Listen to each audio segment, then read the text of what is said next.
हर कहानी बस कहानी नहीं होती। कुछ किस्से डराने नहीं, जगाने के लिए सुनाए जाते हैं। आज जो आप सुनने जा रहे हैं वो एक सच्चाई भी हो सकती है या सिर्फ एक वहम। फैसला आपका है, लेकिन एक बात याद रखना, डर हमेशा वहां से शुरू होता है जहां तर्क खत्म हो जाते हैं। नेहा 22 साल की एक कॉलेज स्टूडेंट हाल ही में शहर के पुराने हिस्से में एक पुराना मकान किराए पर लेकर रहने आई थी। मकान सस्ता था लेकिन सुनसान था। दीवारें सीलन से भरी थीं और कमरों में एक अजीब सी खामोशी पसरी रहती थी। उस मकान में एक चीज सबसे ज्यादा ध्यान खींचती थी।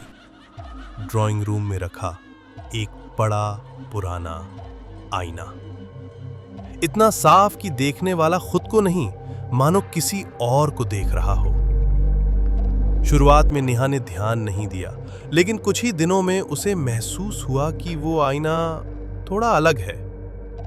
जब भी वो उसके सामने जाती उसे लगता कि परछाई थोड़ी देर से हिलती है या मुस्कुराती है जब वो नहीं कर रही होती। एक रात तेज बारिश हो रही थी, बिजली बार बार जा रही थी। नेहा पानी पीने के लिए उठी।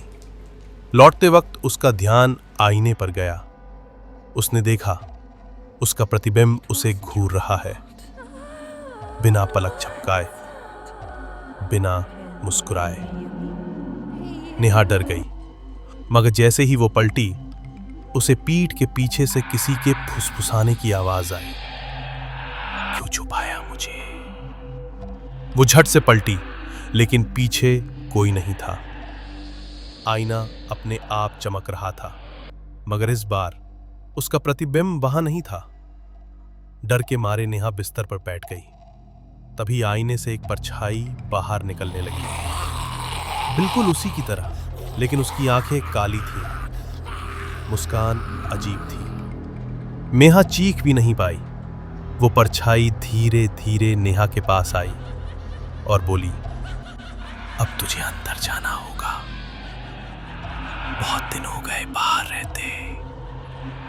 उसकी परछाई ने उसका हाथ पकड़ा और अगले ही पल वो आईने के अंदर थी। अब उस घर में सब कुछ पहले जैसा ही है, बस एक चीज बदली है। आईने के सामने जो लड़की खड़ी होती है वो नेहा जैसी दिखती है, लेकिन वो नेहा नहीं है। वो सिर्फ बाहर दिखती है। असली नेहा अब अंदर है और हर रात कोई न कोई उसे बाहर निकालने की दुआ करता है।